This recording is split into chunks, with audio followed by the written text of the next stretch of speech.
Jai Hind, dear student. This is my third lecture related to current electricity. And today I will discuss microscopic view of electric current. Before starting my lecture, once again, I would like to advise you, please get ready with pen and paper and make a clear notes. Actually जब हम electric current की बात करते हैं, मैंने पहले भी बता दिया कि इस चैप्टर में हम लोग कंडक्टर के अंदर जो करंट फ्लो होगा उसका एनालिसिस करेंगे। तो एक हमारे पास कंडक्टर है, उस कंडक्टर का एक छोटा सा पोर्शन हम इस बोर्ड पर ले रहे हैं और इसको हम आइसोलेटेड कंडक्टर कह रहे हैं। आइसोलेटेड कहने का मतलब है कि इसको मैंने किसी एक्सटर्नल सोर्स से कनेक्ट नहीं किया है। तो इस कंडक्टर के अंदर फ्री इलेक्ट्रॉन्स होते हैं जिसको कहते हैं कंडक्शन इलेक्ट्रॉन। अगर हम कॉपर की बात करें तो कॉपर का जो कंडक्शन इलेक्ट्रॉन मतलब कंसंट्रेशन ऑफ इलेक्ट्रॉन है वो है 10⁻28 ऑर्डर का, बहुत ज़्यादा है। और ये सारे के सारे इलेक्ट्रॉन रैंडमली मोशन करते रहते हैं और इसके मोशन को हम लोग रैंडम मोशन कहते हैं। Motion of conduction electron is called random motion. अब जो रैंडम मोशन करते हैं तो उनकी कुछ स्पीड भी रहती होगी, वो स्पीड भी बहुत हाई रहता है। उस स्पीड का ऑर्डर होता है 10⁻6 मीटर पर सेकेंड। सोचिए कितना ज़्यादा ऑर्डर का है। Speed of electron is very high and is of order of 10⁻6 metre per second, but average velocity of electron remain 0। सारे इलेक्ट्रॉन अपने इंडिविजुअल वेलोसिटी से तो जा रहे हैं, लेकिन अगर हम कोई एक प्लेन लेते हैं और प्लेन के अबाउट अगर सारे इलेक्ट्रॉन्स का अगर एवरेज वेलोसिटी देखते हैं तो क्या हो जाता है? 0। So no electric current develop in this case. अगर आइसोलेटेड स्टेट में है, आइसोलेटेड फॉर्म में कोई कंडक्टर है, इलेक्ट्रॉन बहुत हाई स्पीड से मोशन कर रहे हैं तो भी कोई करंट डेवलप नहीं हुआ। इन this case electron moves with straight line path between any two successive collision. In fact जब रैंडम मोशन इलेक्ट्रॉन्स का होता है तो कोलिजन भी होता है, तो दो सक्सेसिव कोलिजन के बीच जो इलेक्ट्रॉन्स के मोशन का पाथ होता है वो कैसा होता है? स्ट्रेट लाइन पाथ होता है। अब मैं क्या करता हूं कि उसी कंडक्टर को जो मैंने आइसोलेटेड फॉर्म में रखा था, अब मैंने इसको एक सेल से कनेक्ट कर दिया। इसका मानते हैं कि ईएमएफ ये है। अब देखो मैंने ईएमएफ बोला, मतलब ये हमको पढ़ना है, आगे हम लोग इसे पढ़ेंगे। तो अब जैसे ही हमने एक सेल से कनेक्ट किया तो इस कंडक्टर के अंदर एक इलेक्ट्रिक फील्ड डेवलप हो गया है। अब जरा देखो, ये पॉजिटिव एंड है और इसका नेगेटिव एंड है, मतलब जो इलेक्ट्रिक फील्ड भी डेवलप हुआ है वो इधर हुआ है। तो जैसे इसके अंदर electric field left to right जा रहा है तो इस कंडक्टर के अंदर जितने भी कंडक्शन इलेक्ट्रॉन है वो एक नेट फोर्स एक्सपीरियंस करते हैं। और वो कैसे करेंगे? Right to left. मतलब कि अब सारे इलेक्ट्रॉन के पास पहले क्या था? रैंडम मोशन का टेंडेंसी था, अब ये है राइट टू लेफ्ट, एक पार्टिकुलर डायरेक्शन में मूव करने लगे। इस डायग्राम के अनुसार मैं बात कर रहा हूँ। इसका मतलब कि अब जो इसके मोशन को हम कहेंगे drifted motion of conduction electron inside conductor. अब ये सारे के सारे ड्रिफ्टेड मोशन हो चुके हैं। मैं पढ़ता हूँ, electric field is developed inside the conductor and hence the conduction electron experience a net force opposite to the electric field. New motion attend by the electron is called drifted motion. अब जो नए तरीके का motion है उसको क्या कहेंगे हम लोग? Drifted motion. And the average velocity attained is called drift velocity. आज हम यही पढ़ेंगे, ड्रिफ्ट वेलोसिटी। जो एवरेज वेलोसिटी अटेन करता है उस वेलोसिटी को हम लोग कहते हैं drift velocity. And velocity reduce from 10⁻6 metre per second order to 10⁻⁻5 to 10⁻⁻4 metre per second of order. वाह! जब रैंडम मोशन हो रहा था तब इलेक्ट्रॉन के स्पीड का ऑर्डर था 10⁻6, लेकिन जब ये ड्रिफ्टेड हो गया है तब इसका ऑर्डर देखो कितना स्मॉल हो, अचानक से स्पीड एकदम कम, अगर इसको देखा जाए तो वेरी स्मॉल स्पीड है, वेरी स्मॉल स्पीड। इसी के अराउंड को हम जो स्पीड होता है उसको बोलेंगे ड्रिफ्ट वेलोसिटी या ड्रिफ्ट स्पीड, दोनों बोल सकते हैं। Due to this drift velocity they are developed an electric current. इसी ड्रिफ्ट वेलोसिटी के वजह से कंडक्टर के अंदर इलेक्ट्रिक करंट डेवलप होता है। इन this case the electrons make several collision among themselves and with atom due to which heat generated there। अब जरा देखेंगे, ऐसे वायर रखा हुआ है, आप कभी देखेंगे एक गर्म हो रहा है, लेकिन जैसे ही हम इसको एक सेल से कनेक्ट कर देते हैं, इसमें करंट फ्लो होने लगता है, तो हमको देखने को मिलता है कि ये कंडक्टर धीरे धीरे गर्म हो गया। क्यों? क्योंकि इसके जो कंडक्शन इलेक्ट्रॉन है वो ड्रिफ्ट हो जाते हैं और फिर कोलिजन बढ़ जाता है। कभी इलेक्ट्रॉन इलेक्ट्रॉन में कोलिजन होता है, फिर इलेक्ट्रॉन एटम्स में कोलिजन होता है, जिसके वजह से वो कंडक्टर हीट होने लगता है।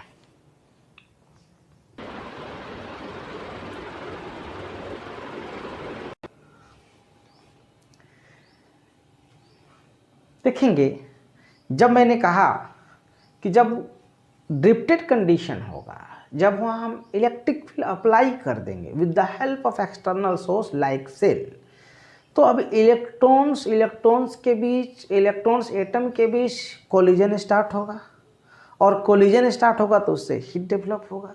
तो जो दो कोलिजन हो रहा है, दो सक्सेसिव कोलिजन हो रहा है, उसमें कुछ टाइम तो ज़रूर कंज्यूम हो रहा होगा, तो कभी ज़्यादा होता होगा कभी कम। यस, कोई कांस्टेंट टाइम नहीं है, तो उसका हम एक एवरेज टाइम लेते हैं जिसको कहते हैं रिलैक्सेशन टाइम। एक्चुअली ये जो रिलैक्सेशन टाइम है, तो जो दो सक्सेसिव कोलिजन होता है, तो दो सक्सेसिव कोलिजन के बीच जो एवरेज टाइम कंज्यूम होता है that is called relaxation time. जो एक्चुअल टाइम से कभी ये ज़्यादा हो जाता है और कभी ये कम हो जाता है, इसलिए हमने इसका क्या लिया, average value. It is defined as average time taken by the electrons in successive collision.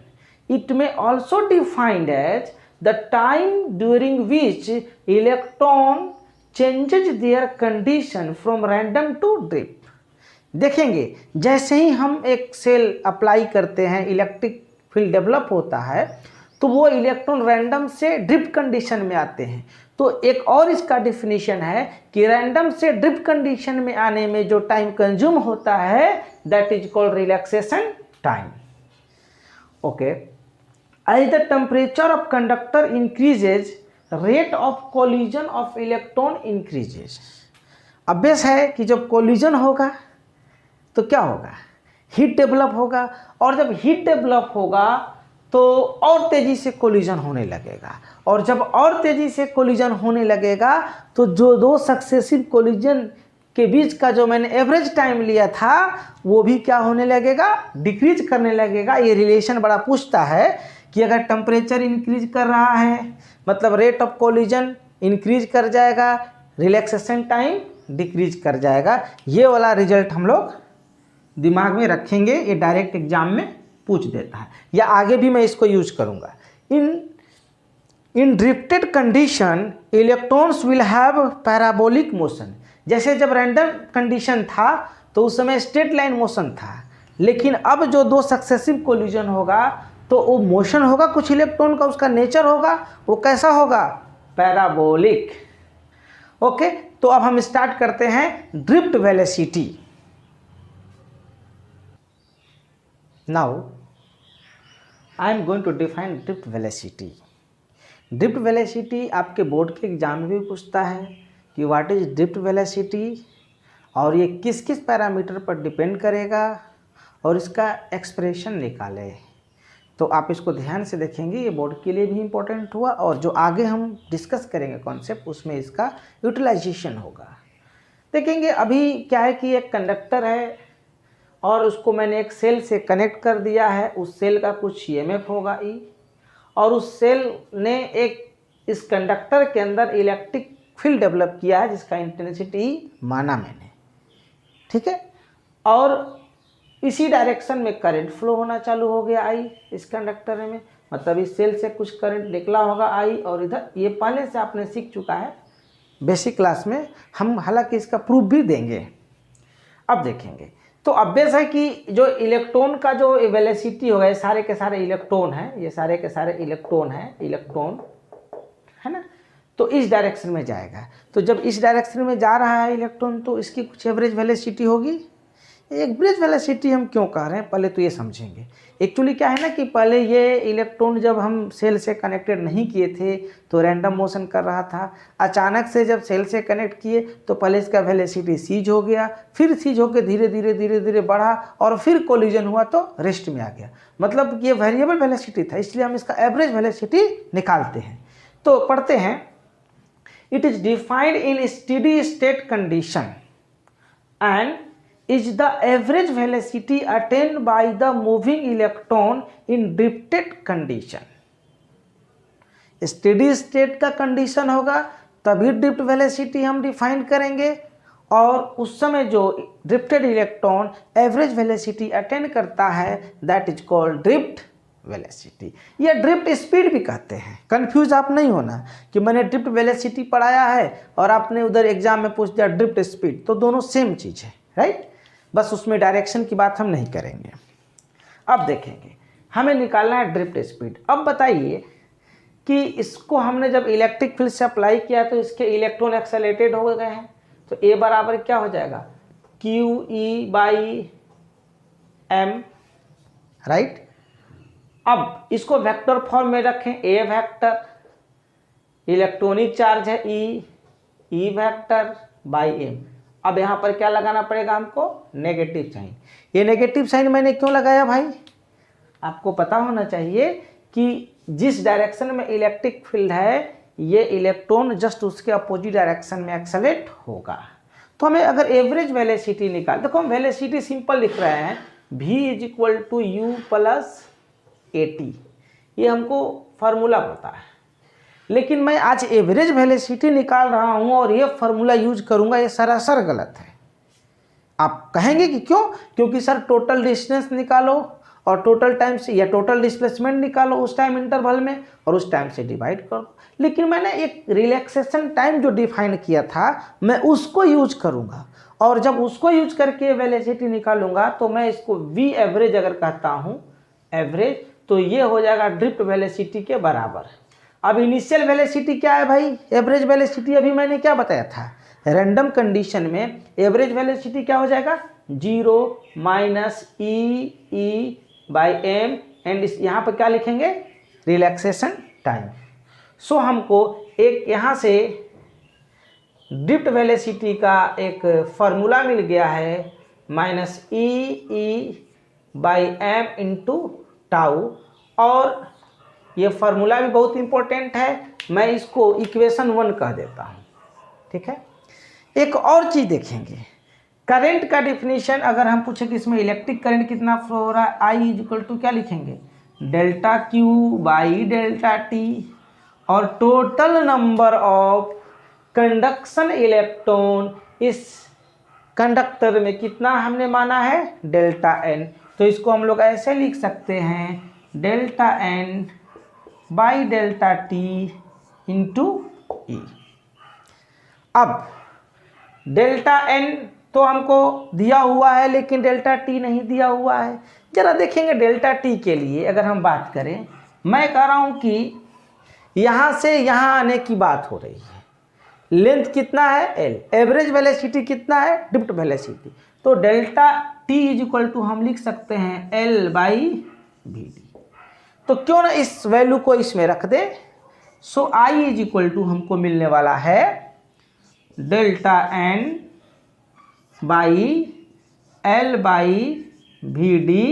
× E। थोड़े से इसको और सिंप्लीफाई करेंगे तो हमको मिल जाएगा ΔN × VD × E/L।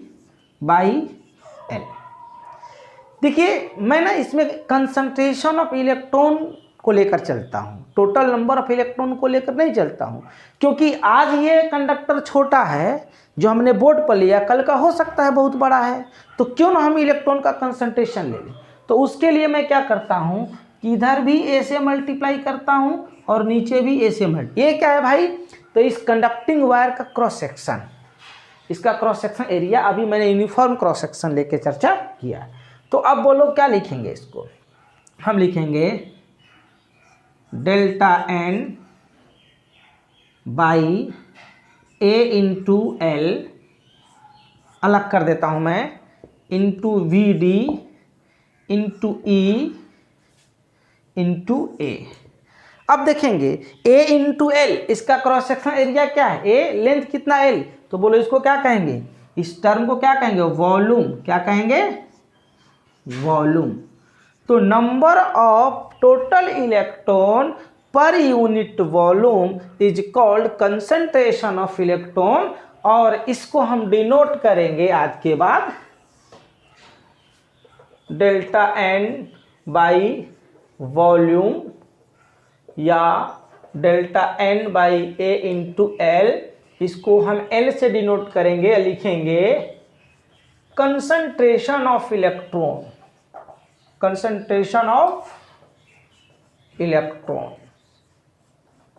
मतलब number of total electron per unit volume. तब इस इलेक्ट्रिक करंट का अब हम ऐसे लिख सकते हैं डेरिवेशन, इसके जगह पर N into V D into E into A, right. अब देखिए ड्रिफ्ट वेलोसिटी के टर्म में हमको करंट का भी एक्सप्रेशन मिल गया, ये भी फार्मूला बहुत इंपॉर्टेंट है, ठीक है। अब हम ड्रिफ्ट वेलोसिटी को फिर से निकालते हैं दोस्तों, तो बोलो क्या मिलेगा, I by N into E into A, और इसको इक्वेशन कहता हूं मैं 2 और इसको इक्वेशन कहता हूं मैं 1। अब देखो मैं धीरे धीरे अब माइक्रोस्कोपिक व्यू की तरफ जा रहा हूं और ओम्स लॉ को लेकर आऊंगा, कैसे देखते हैं। इधर भी देखो left hand side V D और दोनों का बराबर है, तो हम लिखेंगे फ्रॉम इक्वेशन 1 एंड 2 से। तो चलो भाई इसको इक्वेट कर देते हैं। देखो मैंने इधर ना वेक्टर फॉर्म में लिखा था ये वाला एक्सप्रेशन, अब मैं इसका मैग्नीट्यूड ले रहा हूँ, राइट। उसको लेकर कंफ्यूज नहीं होना, मैं स्पीड लेके चल रहा हूँ। तो हमको क्या मिल जाएगा, E tau by M is equal to I by N into E into A, मिल गया हमको। चलो हम ई का इधर ही रखते हैं, बाकी सब उधर ले जाते हैं। सो ई बराबर क्या हो जाएगा, ई बराबर हो जाएगा एम इंटू आई बाई हो जाएगा ई square into N into A into tau, right. अब देखिए हम एक्चुअली यहाँ से एक सेल कनेक्ट किए हैं और इसका कुछ पोटेंशियल डिफरेंस है जिसको कि ईएमएफ से हमने डिनोट किया है, जनरली हम लोग भी कहते हैं। सर आप यहाँ ईएमएफ बोल रहे हो और पोटेंशियल डिफरेंस, हाँ दोनों के दोनों टर्म अलग अलग हैं, ये हम आगे पढ़ेंगे, अभी नहीं उसकी चर्चा करेंगे हम। तो ज़रा एक रिलेशन याद होगा आपको, इलेक्ट्रिक फील्ड इंटेंसिटी और इलेक्ट्रिक पोटेंशियल में हमको रिलेशन मिला था। अगर यहाँ इलेक्ट्रिक फील्ड ई है तो बोलो ई बराबर क्या हो जाएगा, V बाई एल। ये V क्या है, potential difference across the end of the conductor. तब तो हम इसके बदले में यहाँ पर लिख सकते हैं V by L is equal to M into I by E square into N into A into tau. तब हमें एक और एक्सप्रेशन मिल रहा है इधर, V is equal to M by E square into N into tau by into L into I by A. जरा देखेंगे हमें ये एक्सप्रेशन मिला। आपको पता होना चाहिए कि ये इलेक्ट्रॉन का मास है, ये इलेक्ट्रॉनिक चार्ज है, ये कंसंट्रेशन ऑफ इलेक्ट्रॉन है, ये रिलैक्सेशन टाइम है जो कि किसी भी कंडक्टिंग मटेरियल के प्रॉपर्टीज को बताता है। तब तो हम इसको एक अलग टर्म लेके चल ही सकते हैं, तो हम इस पर थोड़ा सा फोकस करते हैं, राइट। देखिए जो हमें ये टर्म मिला है ये बड़ा इंपॉर्टेंट टर्म है, ये रिलेशन, इसको मैं तो थर्ड इक्वेशन कह देता हूँ। और ये जो ब्रैकेट में एक जो टर्म देख रहे हैं, मैंने इसको अलग ब्रैकेट में इसलिए रखा है क्योंकि ये एक अलग प्रॉपर्टी को बताता है। तो where m/e² into n into tau, जहाँ m mass of electron, electronic charge, concentration of electron and relaxation time is called resistivity और specific resistance of a conductor. ये किसी भी कंडक्टर का स्पेसिफिक रेजिस्टेंस होता है या फिर रेसिस्टिविटी होता है, और इसको हम डिनोट करते हैं रो से। सो रो बराबर क्या हो जाएगा, m/e² into n into tau. देखेंगे, it depend on nature of conductor and its physical condition like temperature. It does not depend on shape and size of conductor but can change due to variation of temperature। अब temperature vary करेगा तब ये value change हो जाएगा, लेकिन अगर एक बड़ा सा कंडक्टर है उसको छोटे कंडक्टर में कन्वर्ट कर दें, पतले कंडक्टर में कन्वर्ट कर दें, मोटे कंडक्टर में कन्वर्ट कर दें, तो ये वेरिएशन देखने को नहीं मिलेगा, बट टेम्परेचर से मिल रहा है। क्यों? क्योंकि आपको मैंने अभी बताया, अगर टेम्परेचर इंक्रीज करेगा तो रिलैक्सेशन टाइम डिक्रीज करेगा, तो टेम्परेचर इंक्रीज किया तो रिलैक्सेशन टाइम डिक्रीज किया, इसका मतलब रेसिस्टिविटी क्या होगा, इंक्रीज हो जाएगा, राइट। अब चलिए, हमको यहाँ से ये रिलेशन मिल चुका है, तो अब इस इक्वेशन को हम फिर से लिख सकते हैं, v is equal to rho into L/A into I. अब फिर से इस ब्रैकेट में एक और टर्म आया, रो इंटू L/A। इसको हम जो है एक अलग नाम देते हैं, इसको हम R से डिनोट करते हैं, R से डिनोट करते हैं, और इसको हम लोग कहते हैं, अब जरा देखेंगे, अगर ये कांस्टेंट हो, ये कांस्टेंट हो और ये कांस्टेंट हो, तो इसका मतलब अब V और I दो वेरिएशन हुआ। तो पहले मैं इसको लिख देता हूँ, जहाँ R, इसको R से डिनोट करते हैं रो इंटू L/A, और इसको हम लोग कहते हैं रेजिस्टेंस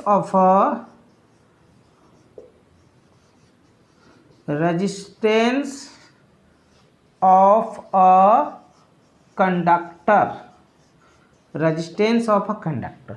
एक बार जरा ध्यान से देखेंगे कि हमने रेजिस्टेंस अभी नाम लिया, बट इसे थोड़ी देर बाद पढ़ाएंगे, अभी तो मैं इस इक्वेशन को आगे लेके बढ़ूंगा। मतलब एक अलग टॉपिक आएगा जिसमें केवल रेजिस्टेंस से रिलेटेड ही 2-3 दिन क्लास चलेगा, राइट। तो पहले बोर्ड हम क्लियर करते हैं। देखेंगे, अब इस R को हमने जो रो इंटू L/A के लिए R यूज किया है, indicate physical and geometrical property of a conductor which depend upon shape, size and physical condition, temperature and called resistance of a conductor। ये हमको अलग से पढ़ना है। तो हम इस एक्सप्रेशन को अब हम लिख सकते हैं V is equal to R into I. अगर मैं कहूँ कि किसी कंडक्टर का शेप साइज को चेंज ना करूँ, टेम्परेचर को चेंज ना करूँ, सबको मैं फिक्स रख दूँ, तो V directly proportional to I and this is called Ohm's law. तो let us study about Ohm's law. See, मैंने ओम्स लॉ बिना बताए, ओम्स लॉ का जो एक्सप्रेशन है मैंने आपके सामने रख दिया था, right.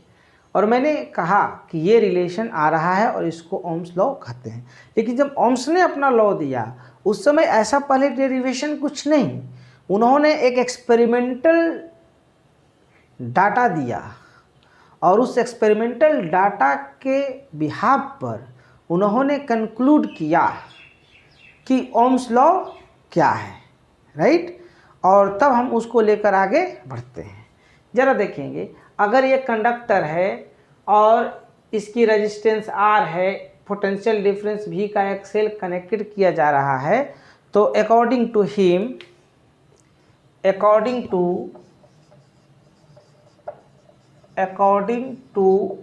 Him potential difference V is directly proportional to I if conductor is remain unchange and temperature is remain unchange. और दूसरी बात, इसमें कुछ ड्रॉबैक भी मिलेगा। पहले तो जो उन्होंने ये किया, उन्होंने ये बताया कि V directly proportional to I, मतलब हम कह सकते हैं कि अगर किसी कंडक्टर के एक्रॉस कोई बैटरी या कोई EMF डेवलप किया जाए, पोटेंशियल डिफरेंस क्रिएट किया जाए, तो उधर एक करंट डेवलप होगा और वो इलेक्ट्रिक करंट डायरेक्टली प्रोपोर्शनल होगा पोटेंशियल डिफरेंस की। देखिए मैं बोल कुछ हो रहा हूँ लैंग्वेज में, मैथमेटिकल एक रिलेशन मैंने ये रखा। तो इसके लिए उन्होंने क्या किया कि एक ढेर सारा एक्सपेरिमेंट किया। मैं उस एक्सपेरिमेंट को एक बार लिख देता हूँ। एक्चुअली अब हम लोग एक एक्सपेरिमेंट करते हैं जो ओम्स के अनुसार चल रहा है एक्सपेरिमेंट। हम क्या करते हैं कि एक रजिस्टर लेते हैं और उसको एक बैटरी से कनेक्ट कर देते हैं। ये वेरिएबल वोल्टेज का बैटरी है जिसका EMF को हम वैरी करा सकते हैं। और इधर क्या है कि एक एम्पियर मीटर हम लोग इसमें लगा देते हैं, एम्पियर मीटर जो करंट को बताता है, राइट। और यहाँ पर एक हम वोल्ट मीटर लगा देते हैं इस तरीके से। ये सब में हम लोग सीखेंगे कि इसको मैंने ऐसे क्यों लगाया, इसको ऐसे क्यों लगाया। अब हम क्या करते हैं कि इसको वेरिएशन कराते हैं इसका, डिफरेंट। जैसे हमने V1 वोल्टेज रखा तो उसके करस्पॉन्डिंग करंट I1, जब V2 रखा तो करस्पॉन्डिंग करंट I2, V3 रखा तो करस्पॉन्डिंग करंट I3, V4 रखा तो करस्पॉन्डिंग करंट I4। अब इसको हमने एक ग्राफ प्लॉट किया। इस वर्टिकल लाइन पर हमने वोल्टेज को डिनोट किया है और हॉरिजॉन्टल लाइन पर करंट को डिनोट किया है। तो हमें एक स्ट्रेट लाइन कर्व मिल रहा है। जरा देखेंगे, स्ट्रेट लाइन कंप्लीटली। और इनके अनुसार जो इन्होंने कहा कि जितना भी कंडक्टर है, आप अगर इस तरह से ग्राफ प्लॉट करोगे तो आपको स्ट्रेट लाइन ग्राफ मिलेगा। हालांकि आगे चल के ये पाया गया कि ऐसा नहीं होता है, बहुत ऐसा कंडीशन आता है जब ये फेल कर जाता है। फिलहाल देखेंगे तो इन्होंने इस ग्राफ को देखकर कहा कि V directly proportional to I, this is called Ohm's law and it is not a universal law. ये यूनिवर्सल लॉ क्यों नहीं है? इसलिए यूनिवर्सल लॉ नहीं है कि बहुत सारे कंडीशन में, बहुत सारे केसेस में ये फेल कर जाता है। So it is not a universal law because it remain valid under certain condition. So हम लिख सकते हैं V is equal to R into I, जहाँ पर R को कहते हैं where R is called the constant of proportionality and called resistance. Its SI unit is ohms and denoted by this symbol. Example जैसे R बराबर हमने लिखा 4 ओम, 2 ओम, 3 ओम, right. अब जरा देखेंगे, ये जो हमने ग्राफ अगर खींचा, अगर हमको एक V वर्सेस I का ग्राफ दिया है और ये अगर ओम्स लॉ को ओबे कर रहा है, तो इस ग्राफ का जो स्लोप होगा डेल्टा I और ये हुआ डेल्टा V, तो इसका स्लोप tan थीटा क्या देगा? रेजिस्टेंस ऑफ द रजिस्टर और conductor. The conductor which obey the Ohm's law is called ohmic, otherwise that is called non ohmic conductor. Okay, तो आज हम यहीं तक अपने लेक्चर को रखते हैं और कल के क्लास में हम लोग सीखेंगे vector form of Ohm's law और भी बहुत कुछ सीखेंगे। और आपसे मैं एक बात बता दूं कि मैंने असाइनमेंट दिया था पिछले क्लास में, वो असाइनमेंट को पूरा सोल्व करना है। अगले क्लास में मैं पुनः असाइनमेंट दूंगा और मैं वीक में 2 दिन इस प्लेटफॉर्म पर आपको पढ़ाने आता हूँ, मंडे एंड ट्यूसडे। सो अब मेरा जो अगला क्लास होगा अगले वीक में होगा। Thank you.